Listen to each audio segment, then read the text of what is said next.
നമ്മുടെ ചാനലിൽ അൺബോക്സ് ചെയ്തിട്ടുള്ള 333 ANC വീഡിയോ നിങ്ങൾ കണ്ടിട്ടുണ്ടെങ്കിൽ അതിനകത്ത് ആ ഒരു ഫസ്റ്റ് ഷോട്ടിൽ കാണിക്കുന്നത് 333 ANC അല്ല. അതിന് പകരം എൻ്റെ കയ്യിൽ ഇപ്പോൾ ഇരിക്കുന്ന ഈ ഒരു റോക്കേഴ്സ് 330 ആണ്. ആക്ച്വലി 1499 രൂപ സ്പെഷ്യൽ ലോഞ്ച് ഓഫറിൽ ആമസോണിൽ നിന്ന് ഞാനിത് വാങ്ങിക്കുമ്പോഴത്തേക്ക് 333 ANC എന്ന് പറയുന്നത് ഫ്ലിപ്കാർട്ടിൽ ആ സെയിം സ്പെഷ്യൽ ലോഞ്ച് ഓഫറിൽ തന്നെയാണ് കിട്ടിയത്.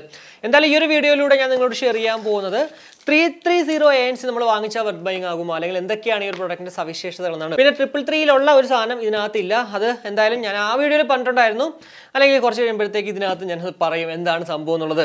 എന്തായാലും വീഡിയോയിലേക്ക് കടക്കുന്നതിന് മുന്നേ നമ്മുടെ ചാനൽ ആദ്യമായിട്ടാണ് കാണുന്നതെങ്കിൽ ഒന്ന് സബ്സ്ക്രൈബ് ചെയ്യാൻ കൺസിഡർ ചെയ്യുക. കൂടാതെ വീഡിയോ ഇഷ്ടപ്പെടുവാണെങ്കിൽ ഫാമിലിയായിട്ടും ഫ്രണ്ട്സോട്ടോ ജസ്റ്റ് ഷെയർ ചെയ്ത് ചാനലിൽ നിന്ന് സപ്പോർട്ട് ചെയ്യുക. നമ്മുടെ 333 ANC കിട്ടുന്ന ബോക്സ് ഉണ്ടല്ലോ, ആ സെയിം സാധനം തന്നെയാണ് കേട്ടോ. ഇവിടെയും വലിയ വ്യത്യാസമൊന്നുമില്ല. പിന്നെ ആ ഒരു 333 പകരം 330 എന്ന് എഴുതി, ആ ഒരു വ്യത്യാസം മാത്രമേ ഉള്ളൂ. ക്വാളിറ്റി ഒക്കെ തന്നെ സെയിം ആണ്. അതുപോലെ തന്നെയാണ് ഈ ഒരു നെക്ക് ബാൻഡ് ആണെങ്കിലും. എന്തായാലും ഇപ്പോൾ എൻ്റെ കയ്യിലിരിക്കുന്നത് ബ്ലാക്ക് കളറാണ്. ഇതല്ലാണ്ട് ബ്ലൂ, ഗ്രേ എന്നിങ്ങനെ മറ്റ് കളേഴ്സിലും അവൈലബിൾ ആണ്. ഏതാണെങ്കിലും 1990 തന്നെയാണ് ഇപ്പോൾ ഇതിൻ്റെ വില എന്ന് പറയുന്നത്. ഇനി ഫിസിക്കലി നോക്കുകയാണെങ്കിൽ ഏറ്റവും മുകളിലായിട്ട് കാണാൻ സാധിക്കുന്നത് ഒരു എന്താ പറയുക, ഒരു soft medium type silicone material കൊണ്ട് നിർമ്മിച്ചൊരു ഭാഗമാണ്. ഭയങ്കര സോഫ്റ്റും അല്ല, ഭയങ്കര ഹാർഡും അല്ല, അതിനിടയ്ക്ക് നിൽക്കുന്ന ഒരു സംഭവം തന്നെയാണ് കേട്ടോ. ഉള്ളിലൊരു റോഡ് പോയിട്ടുണ്ടെന്നുള്ളത് നല്ല രീതിക്ക് തന്നെ നമ്മൾ പിടിച്ചു നോക്കുമ്പോഴത്തേക്ക് മനസ്സിലാവുന്നതാണ്. ഇനി കമ്പാർട്ട്മെന്റ്സിലേക്ക് വരുവാണെങ്കിൽ ഒരു അലോയ് മെറ്റീരിയൽ കൊണ്ടാണ് ആക്ച്വലി കമ്പാർട്ട്മെന്റ്സുകൾ നിർമ്മിച്ചിരിക്കുന്നത്.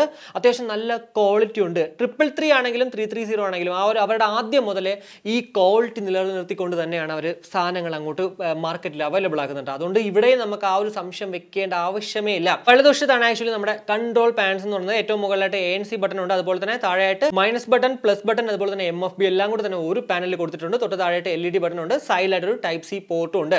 ഇനി ഇടതുവശത്ത് നോക്കുകയാണെങ്കിൽ ഇവിടെ ബോട്ടിന് ലോഗോ ഉണ്ട്. ഇവിടെയാണ് ആക്ച്വലി നമ്മുടെ ബാറ്ററി കമ്പാർട്ട്മെന്റ് എന്ന് പറഞ്ഞിട്ടാ. ഇനി താഴേക്ക് വരുമ്പോഴത്തേക്ക് നമ്മുടെ ഇയർബഡിലോട്ട് കണക്ട് ചെയ്യുന്ന OS എന്ന് പറയുന്നത് ഇവിടെയാണ് ആക്ച്വലി 333 330 തമ്മിലുള്ളൊരു വ്യത്യാസം എന്ന് പറയുന്നത്. അതായത് 333 നമുക്ക് ബ്രേഡഡ് ആകുമ്പോഴത്തേക്ക് ഇവിടേക്ക് വന്നപ്പോഴത്തേക്ക് നോർമൽ നമ്മുടെ ആ ഒരു വയറാണ് എന്ന് പറഞ്ഞിട്ട് ഒരിക്കലും ഇത് പെട്ടെന്ന് കംപ്ലൈന്റ് ആയി പോകാനായിട്ട് ചാൻസസ് വളരെ കുറവാണ് കേട്ടോ. അത്യാവശ്യം നല്ല എന്താ പറയുക, പിടിച്ച് നോക്കുമ്പോൾ തന്നെ നമുക്ക് മനസ്സിലാവുന്നത് നല്ല ക്വാളിറ്റിയാണ്. ഇപ്പോൾ റിയൽമിയിലൊക്കെ കാണുന്ന പോലത്തെ ഒരു ടൈപ്പ് വയർ ഉണ്ടല്ലോ, അതല്ല, അതിനേക്കാളും കുറച്ചുകൂടി ബെറ്റർ ആയിട്ടുള്ളൊരു ക്വാളിറ്റി എനിക്ക് ഇവിടെ അങ്ങോട്ട് ഫീൽ ചെയ്യുന്നുണ്ട്. ഇയർബഡിലേക്ക് വരുവാണെങ്കിൽ നമ്മുടെ 191G ഉണ്ടല്ലോ, ആ സെയിം ഡിസൈൻ ആണ്. അതായത് നമ്മുടെ ആ ഒരു സെമി ട്രാൻസ്പെറന്റ് ഭാഗമൊക്കെ വെച്ചിട്ടുള്ളത് ഓൾറെഡി നമ്മുടെ 333 ഞാനത് പറഞ്ഞിട്ടുണ്ടായിരുന്നു. അത് വേറെ കാര്യം. ഏറ്റവും പറയില്ല ബോട്ടിന് ലോഗോ ഉണ്ട്. അവിടെ നമുക്ക് മാഗ്നറ്റിക് കൺട്രോൾ ഇല്ലെങ്കിൽ പോലും ആ ഒരു മാഗ്നറ്റിക് ഇതുപോലെ ഒട്ടിച്ചൊക്കെ വെക്കാൻ പറ്റും. 13mm ഡൈനാമിക് ഡ്രൈവേഴ്സോട് കൂടിയിട്ടാണ് ഈ രണ്ട് ഇയർബഡും നമുക്ക് ലഭ്യമാകുക. കൂടാതെ ഈ ഒരു റെഡ് ഇയർ ടിപ്പുകൾ വന്നപ്പോഴത്തേക്ക് നല്ല രസമുണ്ട് ആ ഒരു ഗ്രേ കളറിൽ കാണാനായിട്ട്. അപ്പോൾ ഇതൊക്കെയാണ് നമുക്ക് ഫിസിക്കലി ഈ ഒരു പ്രോഡക്റ്റിനെ കുറിച്ച് പറയാൻ പറ്റുന്നത്. 220 mAh ബാറ്ററി കപ്പാസിറ്റി ആണ് ഈ പ്രോഡക്റ്റിന്. അപ് ടു 24 hours ആണ് കമ്പനി അവകാശപ്പെടുന്ന ടോട്ടൽ പ്ലേ ടൈം. അത് നമ്മൾ 60% ANC ഓഫ് ആക്കിയിട്ട് കേട്ടാൽ. ഇനി ANC ഓൺ ആക്കുവാണെങ്കിൽ അത് അപ് ടു 15 hours പോകും. കൂടാതെ ഇതിനകത്ത് രണ്ട് EQ മോഡ്സ് ഉണ്ട്. ഒന്നെന്ന് പറയുന്നത് ക്രിസ്റ്റൽ ബയോണിക് സൗണ്ട് എന്ന് പറഞ്ഞിട്ട് ഡിറാക്ക് എന്ന് പറഞ്ഞൊരു കമ്പനി ഒപ്റ്റിമൈസ് ചെയ്ത്, കൂടാതെ നമ്മുടെ ബോട്ടിന്റെ സ്വന്തം സിഗ്നേച്ചർ സൗണ്ട്. അപ്പോൾ ഈ ഒരു ഡിറാക്ക് മോഡിൽ നമ്മൾ പാട്ടുകൾ കേൾക്കുവാണെങ്കിൽ അപ് ടു 24 hours, അത് വിത്തൗട്ട് ANC ആണ്. കൂടാതെ വിത്ത് ANC ആണെങ്കിൽ അത് 13 hours പോകും കേട്ടോ. അതുപോലെ തന്നെ 10 minutes നമ്മൾ ജസ്റ്റ് ഒന്ന് ചാർജ് ചെയ്യണം. സാപ്പ് ചാർജിങ് ടെക്നോളജി ഉള്ളതുകൊണ്ട് തന്നെ 5 മണിക്കൂർ നമുക്ക് ടോട്ടൽ പ്ലേ ടൈം ലഭ്യമാകും. കൂടാതെ 1.5 മണിക്കൂറാണ് 100% ചാർജ് ആകാനായിട്ട്. 5V2A ആണ് കമ്പനി റെക്കമെൻഡ് ചെയ്യുന്ന ചാർജിങ് അഡാപ്റ്റർ. അതായത് 10 wattsൻ്റെത്.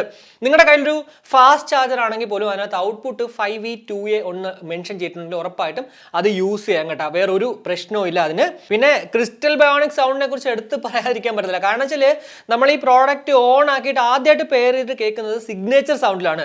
പക്ഷേ നിങ്ങൾ അങ്ങോട്ട് ഡിറാക്ക് മോഡിലേക്ക് സ്വിച്ച് ഓവർ ചെയ്യുമ്പോഴത്തേക്കുള്ള ആ ഒരു അനുഭവം സത്യം പറഞ്ഞാൽ പിന്നെ നിങ്ങൾ ആ ഒരു സിഗ്നേച്ചർ സൗണ്ടിൽ പാട്ട് കേൾക്കത്തില്ല. അത്രയ്ക്കും നല്ല ബെറ്റർ ആയിട്ടുള്ളൊരു എന്താ പറയുക ക്വാളിറ്റിയാണ് ഈ ഒരു ഡിറാക്ക് മോഡിൽ നിന്ന് കിട്ടുന്നത്. പക്ഷേ ചിന്തിക്കേണ്ട ഒരു കാര്യം, അല്ലെങ്കിൽ നിങ്ങൾ മനസ്സിലാക്കേണ്ട കാര്യം, ഡിറാക്ക് മോഡിൽ ഇട്ട് കഴിഞ്ഞാൽ നമുക്ക് പ്ലേ ടൈം 24 മണിക്കൂർ എന്ന് പറയുന്നത് കുറഞ്ഞ് 20 മണിക്കൂറിലേക്ക് പോകും. അത് നമ്മൾ 60% കേൾക്കുകയും വേണം. എന്തായാലും ബോട്ടാണ് ഇന്ത്യയിലേക്ക് ആദ്യമായിട്ട് നമ്മുടെ ഈ ഒരു ഡിറാക്ക് മോഡിനെ കൊണ്ടുവന്നത്. JBLലും സോണിയിലൊക്കെ ഉണ്ടെങ്കിൽ പോലും ഇന്ത്യൻ ബ്രാൻഡ് എന്നുള്ള നിലയ്ക്ക് ബോട്ടിന് തന്നെയാണ് അതിന്റെ ആ ഒരു ക്രെഡിറ്റ് ഉള്ളത് കേട്ടോ.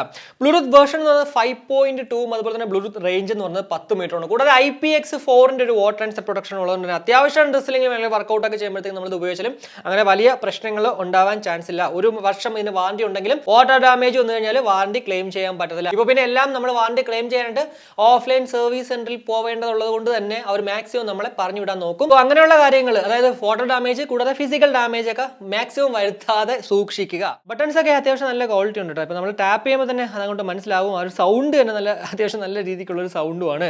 എന്തായാലും ബട്ടൺസിനെ കുറിച്ച് കൂടുതൽ പറയുകയാണെങ്കിൽ ഏറ്റവും മുകളിൽ കാണുന്ന ഒരു ANC എന്ന് പറയുന്നത് നമ്മൾ ജസ്റ്റ് ഒരു 1 ടാപ്പ് ചെയ്യുമ്പോഴത്തേക്ക് ANC മോഡ് ഓൺ ആവും. അപ്പോൾ അതേ ഈ ഒരു വെള്ള ലൈറ്റ് അവിടെ കത്തിക്കിടക്കും. കൂടാതെ ഒന്നുകൂടി ടാപ്പ് ചെയ്യുകയാണെങ്കിൽ ആംബിയൻസ് മോഡ് ഓൺ ആകും. ആംബിയൻസ് മോഡ് എന്ന് പറയുമ്പോഴത്തേക്ക് നമ്മുടെ ട്രാൻസ്പെറൻസി മോഡാണ്.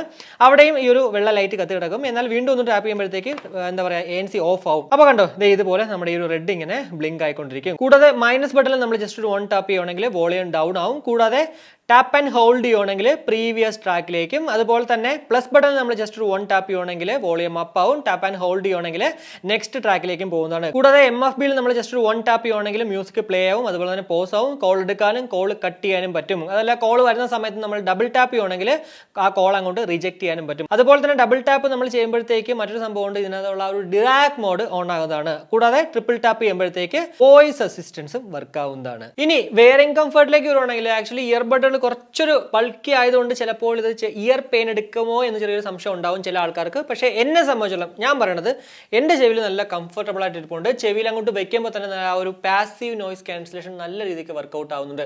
അതുകൊണ്ട് തന്നെ ഇതിൻ്റെ ഇടയ്ക്ക് ആ ഒരു ആക്റ്റീവ് നോയിസ് ക്യാൻസലേഷൻ കൂടെ ഓൺ ആക്കുമ്പോഴത്തേക്ക് നല്ല പെർഫെക്റ്റ് ആയിട്ട് എന്താ പറയുക, ഒരു അത്യാവശ്യം ഒരു ക്രൗഡ് ആയിട്ടുള്ള പ്ലേസിൽ പോയി ഇരുന്നാലും പാട്ടൊക്കെ കേൾക്കാനും അതല്ല ഒരാൾ സംസാരിക്കാനും മൂവീസ് ഒക്കെ കാണുന്നതിനും വേറൊരു പ്രശ്നവും ഉണ്ടാവത്തില്ല. 25 dB മാത്രമാണ് നമ്മുടെ ആ ഒരു ANC കേട്ടോ. അതുകൊണ്ട് തന്നെ നിങ്ങൾ ഭയങ്കര രീതിക്ക് ANCയിൽ എന്താ പറയുക കൂടുതൽ എക്സ്പെക്ടേഷൻസ് വെക്കല്, പക്ഷേ ഒന്ന് എക്സ്പീരിയൻസ് ചെയ്യാം എന്താണ് ANC എന്നുള്ളത്. അത്ര മാത്രമാണ് നമുക്ക് ഇവിടെ ആ ഒരു ANCയെ കുറിച്ചും കൂടുതൽ അങ്ങോട്ട് പറയാൻ പറ്റുന്നത് കേട്ടോ. ഇപ്പോൾ നമ്മൾ കേട്ടുകൊണ്ടിരിക്കുന്നത് Rockerz 330 ANCയിൽ നിന്ന് ലഭ്യമാകുന്ന ആ ഒരു മൈക്ക് ക്വാളിറ്റി ആണ്. ഇൻഡോറിനകത്ത് നിങ്ങളൊരു കോളിംഗ് പർപ്പസിന് വേണ്ടി ഒരു പ്രോഡക്റ്റ് വാങ്ങിക്കുവാണെങ്കിൽ, പ്രത്യേകിച്ച് ഇൻഡോറിലൊക്കെയാണ്, അതായത് ഓഫീസിലൊക്കെ ഇരുന്നിട്ട് നിങ്ങൾ വിളിക്കാനാണെങ്കിൽ ഈ ഒരു മൈക്ക് ക്വാളിറ്റി മതിയോ? ഇതുപോലെ തന്നെ ആയിരിക്കും നിങ്ങൾ ഒരാൾ വിളിക്കുമ്പോഴത്തേക്ക് അവർക്ക്. കാരണം ഞാൻ ഒരു ഫോണിൽ നിന്ന് മറ്റൊരു ഫോണിലേക്ക് വിളിച്ചിട്ട് ആ ഒരു കോൾ അങ്ങോട്ട് റെക്കോർഡ് ചെയ്യാണ്. എന്താണ് നിങ്ങൾക്ക് തോന്നുന്നത്? അത് വീട്ടിലെ കമന്റ് ആയിട്ട് രേഖപ്പെടുത്തുക. ഇനി മ്യൂസിക് ക്വാളിറ്റിയിലേക്ക് വരുവാണെങ്കിൽ ഇതിനകത്ത് SBC AAC കോഡൊക്കെ ഉണ്ട്. AAC കോഡൊക്കെ നമ്മളൊരു 100% പാടിട്ടാൽ പോലും അങ്ങനെ വലിയ പതർച്ച ഉണ്ടാവാനായിട്ട് ചാൻസസ് ഇല്ല. പിന്നെ ഞാൻ ഓൾറെഡി പറഞ്ഞിട്ടാണ് ഇതിനകത്ത് EQ മോഡ്സ്, 2 EQ മോഡ്സ് ഉണ്ട്. ഒന്നെന്ന് പറഞ്ഞത് ക്രിസ്റ്റൽ ബയോണിക് സൗണ്ട് എന്ന് പറഞ്ഞിട്ട് ഡിറാക് ഒപ്റ്റിമൈസ് ചെയ്യുന്നത്, മറ്റൊന്ന് നമ്മുടെ ബോട്ടിന്റെ സ്വന്തം ആ ഒരു സിഗ്നേച്ചർ സൗണ്ട് എന്ന് പറഞ്ഞത്. ഇപ്പൊ നമ്മുടെ സിഗ്നേച്ചർ സൗണ്ടിൽ കേൾക്കുമ്പോഴത്തേക്കുള്ള ഒരു എക്സ്പീരിയൻസ് പറയുകയാണെങ്കിൽ കുറച്ച് മോണോ ഔട്ട്പുട്ട് ആണ് കുറച്ച് കിട്ടുന്നത്. കൂടാതെ ബേസ് ഉണ്ട്, അതിലും വേറൊരു സംശയമില്ല. നല്ല രീതിക്ക് ഡോമിനേറ്റഡ് ആണ് ആക്ച്വലി ഈ ഒരു സിഗ്നേച്ചർ സൗണ്ട് എന്ന് പറയുന്നത്. എന്നാൽ നമ്മുടെ ആ ഒരു ക്രിസ്റ്റൽ ബയോണിക് സൗണ്ടിലേക്ക് ആ ഒരു സ്വിച്ച് ഓവർ ചെയ്യുമ്പോഴത്തേക്ക് കിട്ടുന്ന ഒരു ഫീൽ എന്ന് പറയുന്നത് നല്ല ഒരു ക്രിസ്റ്റൽ ക്ലിയർ വോയിസ് അല്ലെങ്കിൽ ക്രിസ്റ്റൽ ക്ലിയർ മ്യൂസിക് ഔട്ട്പുട്ട് ആണ്. കുറച്ച് ബെറ്റർ, ഫാർ ബെറ്റർ എന്നൊരു ഫീലാണ് സത്യം പറഞ്ഞാൽ ഈ ഒരു ഡിറാക് മോഡിൽ എനിക്ക് കിട്ടിയത്. ബേസ് ഉണ്ടോ എന്ന് വെച്ചാൽ നല്ല രീതിക്ക് ബേസ് ഉണ്ട്, അതുപോലെ തന്നെ വോക്കൽ നല്ല രീതിക്ക് ഡോമിനേറ്റഡ് ആണ്. കുറച്ച് ട്രെബിളും ഒക്കെ ബാലൻസ്ഡ് ആയിട്ട് മോണോ ഒക്കെ ഉണ്ട്, പക്ഷേ എല്ലാം ബാലൻസ്ഡ് ആണ് അവിടെ. പക്ഷേ സിഗ്നേച്ചർ സൗണ്ടിലേക്ക് വരുമ്പോഴത്തേക്ക് ബേസ് നല്ല രീതിക്ക് ഡോമിനേറ്റ്. നിങ്ങളൊരു ബേസ് ലവർ ആണ്, നല്ല ബേസ് ഒക്കെ വേണമെന്നുണ്ടെങ്കിൽ ഉറപ്പായിട്ടും നിങ്ങൾക്ക് സിഗ്നേച്ചർ സൗണ്ട് ആയിരിക്കും ഇഷ്ടപ്പെടുന്നത്. എന്നാൽ ബേസ് വേണം, നിങ്ങൾ ഭയങ്കര ഒരു ബേസ് അഡിക്റ്റഡ് അല്ല, പക്ഷേ ബേസ് ഇഷ്ടമുള്ള ഒരാളാണെങ്കിൽ ഉറപ്പായിട്ടും നിങ്ങൾക്ക് ആ ഒരു ഡിറാക് മോഡായിരിക്കും കുറച്ചുകൂടി ബെറ്റർ ആയിട്ട് ഇഷ്ടപ്പെടുക. എന്നെ സംബന്ധിച്ചുള്ള എനിക്ക് ഇഷ്ടപ്പെട്ടത് ഈ ഒരു ഡിറാക് മോഡാണ്, വേറൊരു സംശയമില്ല അതിൽ. കാരണം ഞാൻ ആ ഡിറാക് മോഡിൽ ഇട്ടതിന് ശേഷം പിന്നെ അങ്ങോട്ട് സിഗ്നേച്ചർ സൗണ്ടിലിട്ട് ഇടുമ്പോഴത്തേക്ക് എനിക്ക് തന്നെ എന്തോ ഒരു അടഞ്ഞ പോലത്തെ ഒരു സൗണ്ട് ഔട്ട്പുട്ടിലാണ് ഫീൽ ചെയ്യുന്നത് കേട്ടോ. അതുപോലെ തന്നെ ആയിരിക്കും നിങ്ങൾക്കും കിട്ടുക. എന്തായാലും ഓവറോൾ ഉറപ്പായിട്ടും മ്യൂസിക് ക്വാളിറ്റിയുടെ കാര്യത്തിൽ ഒരിക്കലും ഇത് പിന്നിലല്ല മുന്നിൽ തന്നെയാണ്. ഞാൻ ഫയർ ചെയ്തിട്ട് ഈ ഒരു കൈ മുകളിലേക്ക് എടുക്കുമ്പോഴത്തേക്ക്, അതായത് ട്രിഗറിന് മുകളിലേക്ക് എടുക്കുമ്പോഴത്തേക്ക് ആ ഒരു സൗണ്ട് എന്തുമാത്രം സസ്റ്റെയിൻ ചെയ്യുന്നത് മാത്രം നിങ്ങൾ നോക്കിയാൽ മതി. കണ്ടോ, ചെറിയൊരു ഡിലേ അവിടെ ഉണ്ട്. ഡിലേ ഉണ്ടെങ്കിൽ നമുക്ക് മനസ്സിലാക്കാം എന്താ പറയുക, ഒരു ലോ ലേറ്റൻസി വർക്കൗട്ട് ആവുന്നില്ല. ഇനി നമുക്ക് ജസ്റ്റ് ഒന്ന് സിംഗിൾ ടാപ്പ് ചെയ്യാം. അവിടെയും ചെറിയൊരു ഡിലേ ആക്ച്വലി ഉണ്ട്.